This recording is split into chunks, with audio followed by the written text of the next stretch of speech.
అనగా అసలు ఏంటి దాని గురించి ఇక్కడ ఉన్న వాళ్ళందరూ ఆరోగ్య భారతికి నాకు తెలిసి చాలా మంది కొత్త వాళ్ళు ఉన్నారు, వారికి తెలియజేయడం జరుగుతుంది. ఈ ఆరోగ్య భారతి అనేది స్థాపించడానికి ముఖ్య కారణం ఏంటంటే వన్నెస్. అంటే ఇప్పుడు మనకి అల్లోపతి, ఆయుర్వేదం, హోమియోపతి ఇట్లా రకరకాల సిస్టమ్ ఆఫ్ మెడిసిన్స్ లో మాది గొప్ప అనే ఒక సిద్ధాంతంగా ఎవరిని వాళ్ళు బాగా వాళ్ళ యొక్క ఖ్యాతిని చాటుకుంటున్నారు. కాబట్టి ఇది అలా కాదు అని చెప్పడానికి కొంతమంది డాక్టర్స్ అందరూ కలిసి కొచ్చిలో 2002 సంవత్సరంలో దీనికి అక్కడ ప్రారంభమైంది. ఫస్ట్ ఇంటర్నేషనల్ ఆయుర్వేదిక్ డే రోజు ఇది ప్రారంభించబడింది అన్నమాట. 2002 మనకి ఈ యొక్క ధన్వంతరి ఇలానే పురస్కరించుకొని ధన్వంతరి జయంతి రోజు కొచ్చిలో ఇది ప్రారంభం చేయబడింది. తర్వాత ఇది ప్రతి సంవత్సరం ఎదుగుతూ ఇప్పుడు 23 సంవత్సరాలైంది. తర్వాత కొచ్చి నుంచి భోపాల్ నుంచి హైదరాబాద్ నుంచి పాట్నా, తర్వాత పఠాన్కోట్, తర్వాత వచ్చేసరికి మైసూర్, తర్వాత మనకి కోట, ఇండోర్, అలానే గ్వాలియర్, ఆ తర్వాత చండీగఢ్, లక్నో, ఆ తర్వాత వచ్చేసరికి మన చివరిగా మనకి కేరళలో కూడా ఇలా జరుపుకున్నాం. ఇలా చాలా సంవత్సరాలు మనం ఒక్కొక్క రాష్ట్రంలో దీన్ని ప్రతి రాష్ట్రానికి తీసుకువెళ్ళి అక్కడున్న డాక్టర్స్ అందరినీ యునైట్ చేస్తూ మనం ప్రతి యాన్యువల్ డే అనేది ఒక్కొక్క స్టేట్లో జరుపుకుంటూ ఇప్పుడు దాకా వస్తున్నాం. ఎందుకు ఇలా జరుపుకోవాల్సి వస్తుంది? మనం అందరు డాక్టర్స్ అందరం కలిసి ఏకంగా ఎందుకు చేయాల్సి వస్తుందంటే ప్రజలకి ఇది ఉపయోగపడాలి. ఇది ఒక ప్రివెంటివ్ టాస్క్ అన్నమాట. మనం ప్రివెంటివ్ మీద ఎంతవరకు మనం చేస్తున్నాం కరెక్ట్గా, నివారణ అనేది ఎంతమంది మనం కరెక్ట్గా తీసుకుంటున్నాం. ఒకప్పుడు ఇన్ని హాస్పిటల్స్ ఉన్నాయా మన ఊళ్ళో? ఉన్నాయా లేదా? ఇంటరాక్షన్ ప్రోగ్రామ్ ఎస్ఆర్లో చెప్పచ్చు. అయితే ఇన్ని హాస్పిటల్స్ లేవు. కానీ ఇప్పుడు ఇన్ని హాస్పిటల్స్ రావడానికి కారణం మన యొక్క వ్యక్తిగతంగా మనంతా మనమే చెడగొట్టుకున్నాం. అంటే డైట్ రూపంగా కావచ్చు, పొల్యూషన్ రూపంగా కావచ్చు, ఏదైనా కావచ్చు, మనం మొత్తానికి అయితే హెల్త్ అయితే పాడవుతుంది. ఈ యొక్క ముఖ్య కారణం ఏంటి? ఆరోగ్య భారతి అనే థీమ్ ఏంటంటే వ్యక్తి ఆరోగ్యం. ముందు వ్యక్తి ఆరోగ్యంగా ఉండాలి. మీరు అది చూస్తే ఈ స్వస్తిక్లో వ్యక్తి ఆరోగ్యం, మీరు ఆ బుక్లో కూడా రాసి ఉంటుంది. ఫస్ట్ వ్యక్తి ఆరోగ్యం, తర్వాత కుటుంబ ఆరోగ్యం, ఆ తర్వాత గ్రామ ఆరోగ్యం, తర్వాత జాతి అంటే దేశం యొక్క ఆరోగ్యం. అంటే వ్యక్తి ఆరోగ్యం లేకుండా, కుటుంబం ఆరోగ్యం లేకుండా, గ్రామ ఆరోగ్యం లేకుండా మనం ఒకటేసారి దేశం బాగుండాలి అంటే అవుతుందా? అవ్వదు కదా. ముందు మనం ఇంటి దగ్గర నుంచి స్టార్ట్ చేయాలి.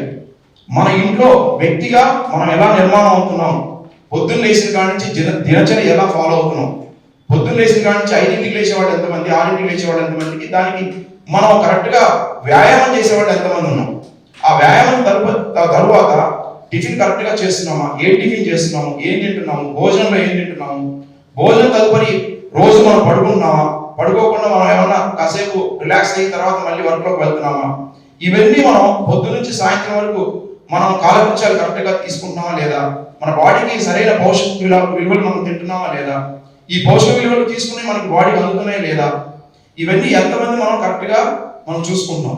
ఈ చూసుకోకపోవడం వల్ల వచ్చిన అనర్థాలే మనకి జబ్బులు. ఈ జబ్బు అనేది ఎక్కడైనా స్టార్ట్ అవ్వచ్చు. కాబట్టి ఇప్పుడు మనం డైట్ ఉంది, బయట పానీపూరి, చాట్ ఇవన్నీ తినేస్తున్నారు. అవి కలుషితమైన పొల్యూషన్ ఏంటి చెప్తున్నాం, అయినా తింటూనే ఉన్నారు. కానీ దీన్ని ఎలా నివారణ చేయాలి? ఒక వ్యక్తిగా వాళ్ళకి ముందు స్టార్ట్ అవ్వాలి. వాళ్ళకి మనం చెప్పాలి. ఆ వ్యక్తి అనేవాడు ఒకసారి తెలిస్తే కుటుంబానికి వెళ్ళి అమ్మాయి తింటే బాగుంటుంది, ఇది తింటే మనకి ఈ రోగాలు వస్తాయి, నానా ఇది తినకూడదని ఇంటికి వెళ్ళి ఆ వ్యక్తి అనేవాడు చెప్పాలి. అందుకని దీనికి స్కూల్ హెల్త్ ప్రోగ్రామ్ అనేది ఒకటి స్టార్ట్ చేశాం. ఈ స్కూల్ హెల్త్ ప్రోగ్రామ్ అనేది ఆరోగ్య భారతిలో ఒక ఆయామం మాత్రం. అంటే ఇట్లాంటి ఆయామాలు మన దగ్గర అంటే టాపిక్స్ అంటాం. ఆయామం అంటే టాపిక్స్. ఆరోగ్య భారతిలో మనకి ఫస్ట్ 8 టాపిక్స్ గా డివైడ్ చేయబడింది. దాంట్లో స్వచ్ఛ జీవన శైలి అంటే హెల్దీ లైఫ్ స్టైల్ అనే ఒక ఆయామం. అట్లానే స్కూల్ హెల్త్ ప్రోగ్రామ్ అంటే మన పాఠశాలకి పిల్లలకి మనం వాళ్ళకి జ్ఞానం నేర్పాలన్నమాట. ఇది వాళ్ళకి ఎంతవరకు రీచ్ అవుతుందో, స్కూల్ నుంచి ఎందుకు తీసుకున్నాం అంటే school is related to the society, school is related to the family, school is related to the everybody. ఎందుకంటే ఒక వ్యక్తి నిర్మాణం అవ్వాలంటే ఫస్ట్ పాఠశాల ముఖ్యం. అందుకని అక్కడ నుంచి తర్వాత గృహ వైద్యం, అట్లానే మహిళ, దాంతోపాటు మెడికల్ స్టూడెంట్స్ ఇంటరాక్షన్, యోగా, పర్యావరణం, మళ్ళీ తర్వాత మెడిసినల్ ప్లాంట్స్, ఇలా మనకి ఒక ఆరోగ్య మిత్ర, ఇలా 8 ఆయామ్స్ గా ఫస్ట్ డివైడ్ చేయబడింది. తర్వాత నెక్స్ట్ ఆయామ్స్ కొన్ని సబ్ డివిజన్ అయ్యాయి అనుకోండి. ఈ 8 ఆయామ్స్ ని మనం కరెక్ట్ గా దాంట్లో 6 ఆయామ్లు ముందు మనం కరెక్ట్ గా చేయగలిగితే ప్రతి ఒక్కళ్ళం వ్యక్తిగా ఆరోగ్యంగా ఉండడం, కుటుంబం ఆరోగ్యంగా ఉంటుంది, దేశం ఆరోగ్యంగా ఉంటుంది. దీన్ని బట్టి మనకు అర్థమైంది ఏంటంటే మనం కరెక్ట్ గా మనం ఫాలో అయ్యే ఇన్స్ట్రక్షన్స్ ఎలా అయితే ఇప్పుడు మన ఆరోగ్య భారతిలో మీకు ఇచ్చిన పాంప్లెట్స్ లో ఉన్నాయి, చదువుకోవచ్చు.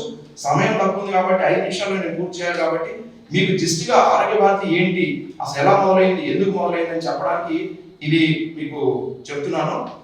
అందువల్ల ఈ ఆరోగ్య భారతి అనేది ఇప్పుడు మనం 23 సంవత్సరాలు అయింది కాబట్టి మనం దీని గురించి ఇంకా లోతుగా తీసుకెళ్ళడానికి ఇప్పుడు హిందూ కాలేజ్ ఆఫ్ మేనేజ్మెంట్ లో కూడా ధన్వంతరి జయంతి ఒకసారి నడుపుకున్నాం, అప్పుడు కూడా ఇలా చేసాం.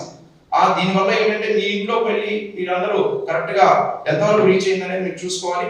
ఇప్పుడు కూడా ఈరోజు వర్క్ షాప్ పెట్టడానికి కారణం డాక్టర్ శ్రీనివాస్ రెడ్డి గారు, కార్డియాలజిస్ట్ గారు సిపిఆర్ నేర్పుతారు.